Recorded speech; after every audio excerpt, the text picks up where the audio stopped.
Hey guys, it's Fawn, and I am doing this video real quick on how I feel about being the pace setter for 17-year-old running prodigy Mary Cain as she attempts the American record. I believe she's attempting it, along with a couple other people in the race, in the 1,000 meters this Thursday in Boston. Well, I got a call from my agent, and he asked me if I would be interested in pacing a 1,000 meter. At the time, I didn't know that Mary Cain was even in the racing roster, but he said that Oregon was putting on a meet at the University of Boston, or Boston University, whatever, and that they needed a pace setter. And since I could use the money, I said, yeah, sure. So I didn't know at the time, but then he told me that that Mary Cain was in the race, and I was like, now that is funny. I'm about to line up with a girl, set up a girl's race who is almost 10 years my youngster, like 10 years younger than me. I'm like, how am I supposed to feel about that? I'm the freaking race pacer, the rabbit for a 17-year-old high school kid? And then I thought about it.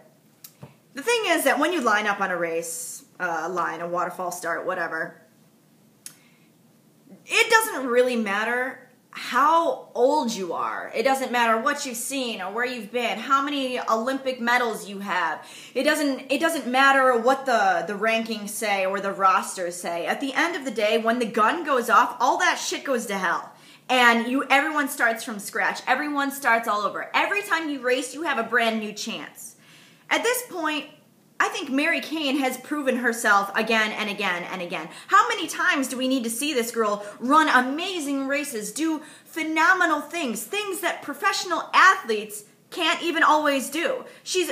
At this point, she's more than a 17-year-old kid. She's one of us. She's wearing a Nike jersey. She's one of us. So, I mean, the situation could be looked at in a lot of different ways. Could I feel weird and insecure about the fact that I'm pacing a 17-year-old? Of course I could. But then I think about it, and I'm like, well, why not? Why wouldn't I want to pace her? Why wouldn't I want to help this girl run the American record? If she can. Of course I want to be a part of that. I would love to be a part of that. That's amazing. That's an amazing opportunity. What sucks is that recently I was dropped by Brooks. On the same note, if I had still been running with Brooks, and even though it hurt my feelings and of course it sucks not having a paycheck, I would have never gotten this opportunity from Nike to be able to do this race. In order for me to be the pacer, I have to wear Nike gear. And so they're suiting me up in Nike, and I think that's really wonderful. And if I was a contracted athlete under any company, Brooks or whatever, I would never be able to seize an opportunity like this. So, you know, I'm just really trying to, at this point, look at all my blessings in the situation, you know?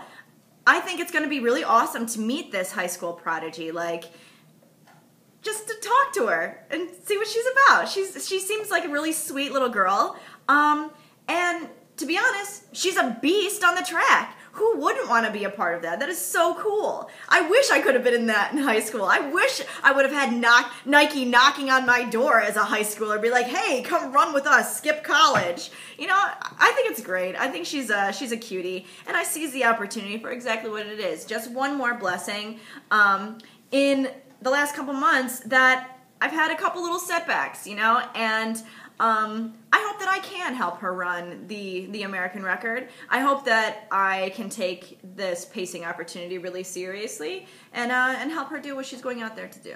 So that's how I feel about being a pace setter for Miss Mary Cain.